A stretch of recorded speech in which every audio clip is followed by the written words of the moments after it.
Bismillahirrahmanirrahim. Assalamualaikum warahmatullahi wabarakatuh.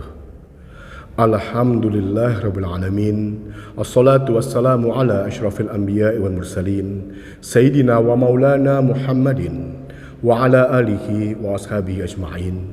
Amma ba'du. Saya Muhammad Alek Punawibawa, Kepala Kantor Urusan Agama Kecamatan Kemayoran, mendukung RT 12 RW 7 Kelurahan Cempaka Baru sebagai rintisan Kampung Moderasi Beragama di Kecamatan Kemayoran. Moderasi beragama adalah cara pandang, sikap, dan praktek beragama dalam kehidupan bersama dengan cara mengejawantahkan esensi ajaran agama yang melindungi martabat kemanusiaan dan membangun kemaslahatan umum berlandaskan prinsip adil, berimbang, dan menaati konstitusi sebagai kesepakatan berbangsa. Sikap keberagamaan yang moderat ini sudah tercermin dalam kehidupan sehari-hari masyarakat RT 12 RW 7 Kelurahan Cempaka Baru. Dengan dukungan dan bimbingan para penyuluh agama Islam Kecamatan Kemayoran, masyarakat bekerja sama dalam hal kegiatan sosial kemasyarakatan tanpa dibatasi sekat-sekat agama. Sikap ini ditunjukkan salah satunya beberapa waktu yang lalu dengan dibolehkannya umat non-muslim untuk melakukan kegiatan keagamaan pemulasaran jenazah di halaman Masjid Darussalam.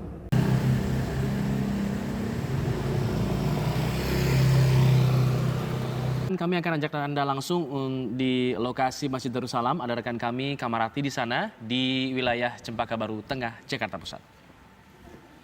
Rati, silakan. Baik, Alfat dan juga Ken, serta pemirsa, ini memang berbicara mengenai kondisi Indonesia saat ini. Nampaknya toleransi antar umat beragama adalah menjadi hal yang penting. Ini ada contoh nyata di mana tingginya toleransi antar umat beragama, di mana ada warga Cempaka Baru yang beragama Kristiani baru saja menutup usia. Kemudian keluarga dari jenazah meminta untuk izin kepada Masjid Darussalam untuk memperbolehkan acara kebaktian di area depan dari Masjid Darussalam. Tidak hanya pihak masjid yang merespon dengan baik, namun ternyata warga sekitar pun membantu prosesi dari kebaktian sehingga dapat berjalan dengan lancar. Seperti apa lebih detailnya, saya akan langsung berbincang dengan suami dari Ibu Parlujiati, Pak Ninggor. Sebelumnya kami turut berduka cita, Pak Ninggor. Bagaimana sebenarnya cerita kronologi akhirnya kebaktian ataupun prosesi ini dapat dilakukan di area masjid, Pak Ninggor? Sebelum dilaksanakan kebaktian pemberangkatan jenazah ke di halaman Masjid Darussalam, Jalan Cempaka Baru Tengah, berawal dari kebetulan kita tinggal di gang sempit dan saat itu dicoba untuk memasukkan peti ke dalam rumah, ternyata tidak dapat dimasukkan. Bisa dimasukkan tapi harus dengan posisi miring. Tapi kalau untuk keluar dari rumah, ya itu kan nggak mungkin dilakukan untuk keluar peti dengan posisi miring karena posisi mayat sudah ada dalam peti. Pada akhirnya karena situasi tidak memungkinkan, sebelum jenazah dimasukkan ke dalam peti, kita keluarga, dalam hal ini keluarga besar Gultom, mengadakan prosesi memasukkan peti, memasukkan jenazah ke dalam peti. Jadi sebelum itu diadakan acara secara kekeluargaan. Setelah dilaksanakan acara secara kekeluargaan, baru kemudian selanjutnya peti dimasukkan, jenazah dimasukkan ke dalam peti, di mana peti tersebut sudah berada di depan rumah almarhum, dalam hal ini rumah kita. Pak Ninggor, sebelumnya memang apakah sudah izin langsung kepada pihak masjid? Responnya seperti apa sih menggunakan pelataran untuk area kebaktian? Sebelumnya pada hari Minggu kita sudah izin kepada pihak Masjid Darussalam dalam hal ini langsung kepada Bapak Ketua Masjid, Bapak Ari Casmo. Dan pada saat kita meminta izin kepada Ketua Masjid, Pak Ari Casmo spontanitas memperbolehkan untuk acara kebaktian secara Kristiani dilaksanakan di halaman masjid. Saya juga ada marbot masjid yang memang saat itu juga berada di sini. Ada Mas Arief, boleh merapat Mas? Ini kan kabarnya sudah minta izin kepada pihak masjid dan cukup baik responnya. Saat itu bagaimana respon dari masjid sendiri? Dan kabarnya memang hari Senin biasanya ada pengajian rutin ya di sini ya? Biasanya juga kalau setiap hari Senin dilaksanakan pengajian ibu-ibu dari jam 1 sampai jam 3 selesai, ya udah. Mungkin kita karena saling bermusyawarah di lingkungan ini masjid, kan karena tetangga kita ada yang ada yang kena musibah atau kena kematian, kita harus ngerti lah, saling mengerti, menghargai segala agama ya. Dan selesai kayak gitu ya kita minta izin dari ketua masjid untuk ini, ya udah nggak apa-apa kata kita diizinkan. Mas Arief, ini memang sebelumnya tidak ada aktivitas ataupun memang aktivitas masjid berjalan dengan normal atau seperti apa? Jalan dengan normal, cuman karena kita saling menghargai lah segala umat gitu kan, kita nggak boleh toleransi sebagai umat itu gimana gitu. Selain itu juga ada putri dari Ibu Parulujiati yang mungkin sedikit cerita, ternyata ini juga bukan pertama kali ya Mbak Reta ya. Ini sudah kedua kali, sebelumnya pernah ada Eyang juga yang menggunakan pelataran masjid ya saat itu. Boleh diceritain nggak Mbak?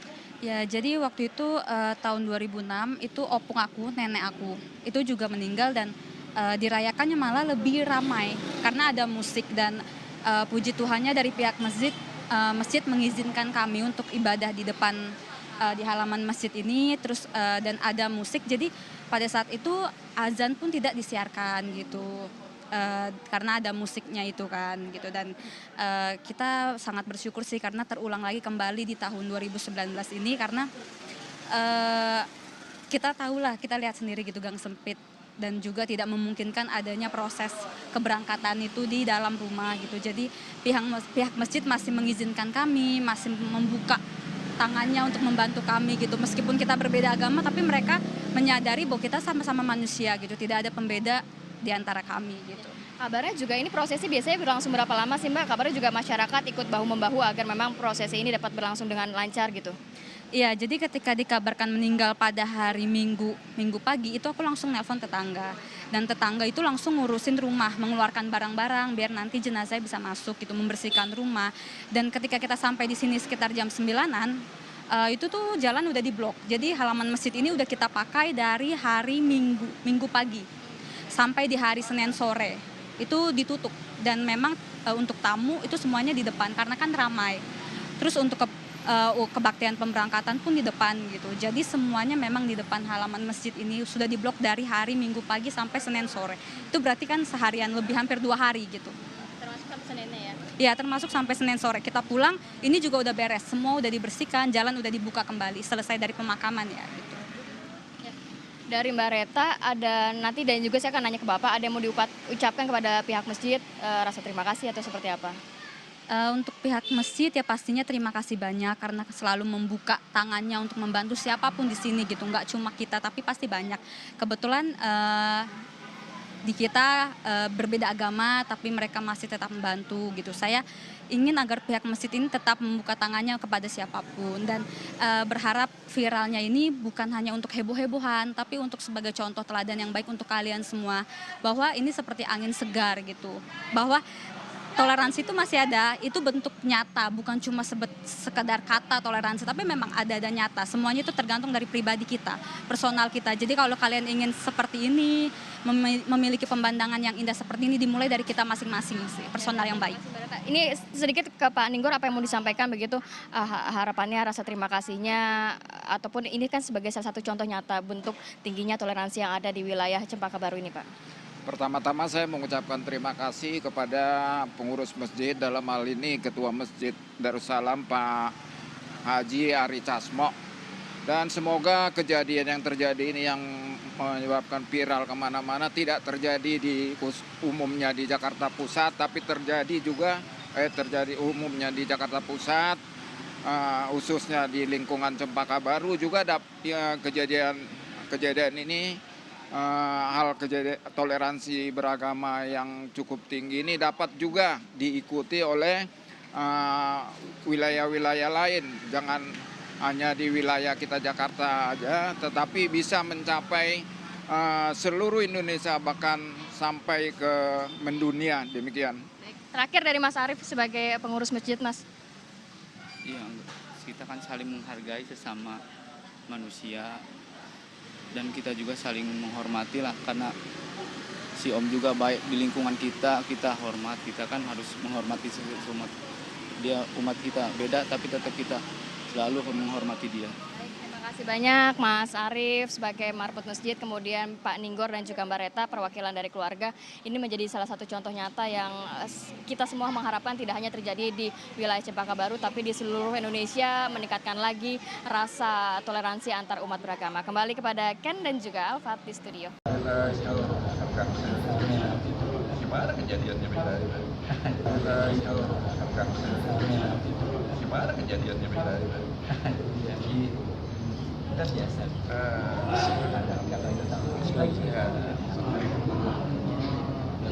Yang membuka mata dunia bahwa Islam di Indonesia masih penuh dengan kedamaian, bahwa Islam di Indonesia setidaknya yang ditunjukkan oleh jamaah dan takmir Masjid Darussalam ini masih sangat menyejukkan, mendamaikan kita semua. Mudah-mudahan ini semua tetap bisa kita jaga dan kita pelihara dengan sebaik-baiknya, dan mudah-mudahan Allah Subhanahu wa Ta'ala senantiasa memberikan kita kekuatan agar kita terus berkemampuan memahami Islam dengan sebaik-baiknya, mengamalkan ajaran Islam dengan sebaik-baiknya. Dan itulah sebagaimana yang Rasul katakan, khairun nas man anfa'uhum linnas, bahwa sebaik-baik kita manusia menurut Islam bukan saja diukur dari yang paling banyak sholatnya, bukan yang paling rajin tahajudnya, bukan yang paling banyak puasanya, yang paling banyak dermanya dan lain sebagainya saja, karena itu semua tentu baik semua. Tapi tidak cukup hanya itu, tapi Rasul mengatakan manfaatun linnas, yang paling banyak menebarkan kemaslahatan bagi lingkungan kita, bagi umat manusia. Mudah-mudahan keberadaan Masjid Darussalam ini betul-betul mampu menebarkan kemaslahatan bagi lingkungannya. Maka dengan demikian kita sudah mengamalkan ajaran Islam, dan mudah-mudahan sebagaimana sabda Rasul, mudah-mudahan kita tergolong ke dalam orang-orang yang cukup diberikan kemampuan untuk bisa sekecil apapun kita bisa mendapatkan kemaslahatan dari sesama kita. Inilah sekedar